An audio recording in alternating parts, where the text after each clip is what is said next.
How does a person answer why something happens? When you look at the findings in different fields, scant is the part of life in which we live. To attain the highest values.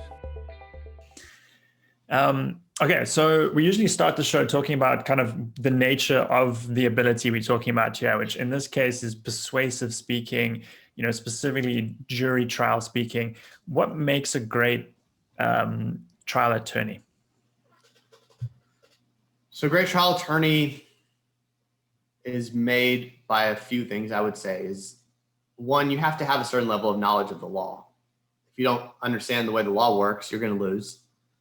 But you also have to have this deep understanding of human nature and human psychology. Because at the end of the day, trial law is all about playing people.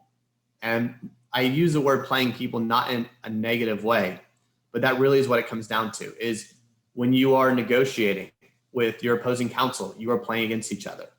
When you are trying to set up your trial strategy, you're trying to do things and make moves and counter moves that will set up a victory over time. You're having to play this both tactical game, but also this strategic game. So you've got to be playing the short game that also leads into your long game. So moves that you make at the beginning of a trial can set you up for success 2-3 years down the road. They can also set you up for failure. So one of the things you have to understand is strategy, if you're going to be a great trial lawyer, and understand how people work. And then the other reason why you need to understand and play people is when you're actually in that trial, in order to convince people that you are right, you have to understand what makes them tick. You have to understand the strings to pull. And that was a learning process for sure, for me. That was not something that just came natural where I immediately had it all figured out. That took years and practice and experience.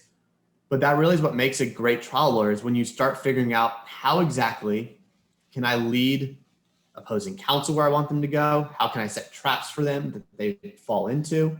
How can I set up everything for my jury so that everything makes sense, but also so that it feels like they're coming to the conclusion and almost like they're doing me a favor, or like they have to do this instead of me telling them they have to do this. I think that's the problem so many lawyers make, is they tell the jury what to do instead of empowering them to make the decision on their own.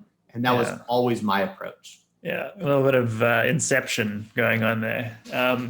So what does that actually look like once you've reached this level of mastery, and you've brought in, you mentioned two main things, like knowledge of the law and this skill at persuading people and leading people where you want them to go. So practically, what does that look like as you're preparing for a big case? So practically, when you're preparing for a big case, you're trying to make sure everything sets up to point to your end goal. So this is where you start to have the strategy of, what do I want my jury? Because if we're going to a trial, it's going to be in front of a jury. It's going to be 12 individuals who know nothing about the case that make the decision. So for me, what I'm looking at is, I know what my outcome is, right? My outcome is I want to win. I want a guilty verdict. I want a liable verdict. I want a not guilty. I want a not liable verdict.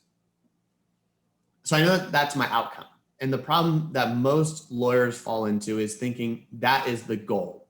And that isn't the goal. The goal is the step before that, the thing that makes your jury get to that outcome. And for me, that is all emotion.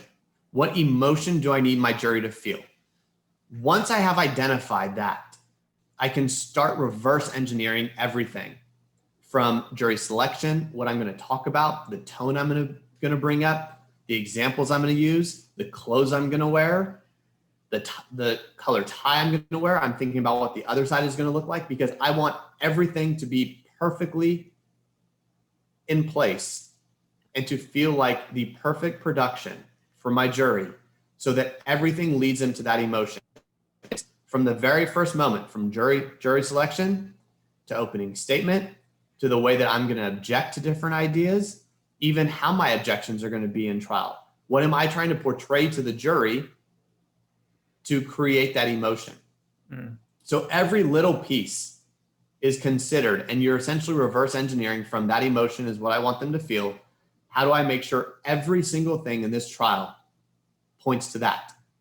Because if there's a consistency and everything works, like go one after the other, makes them feel that way. And I know if they feel a certain way, they'll get to my outcome.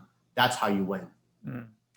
So you've identified almost milestones to get to that ultimate goal. Like you said, the step before that ultimate goal. I like that little nuance there as well.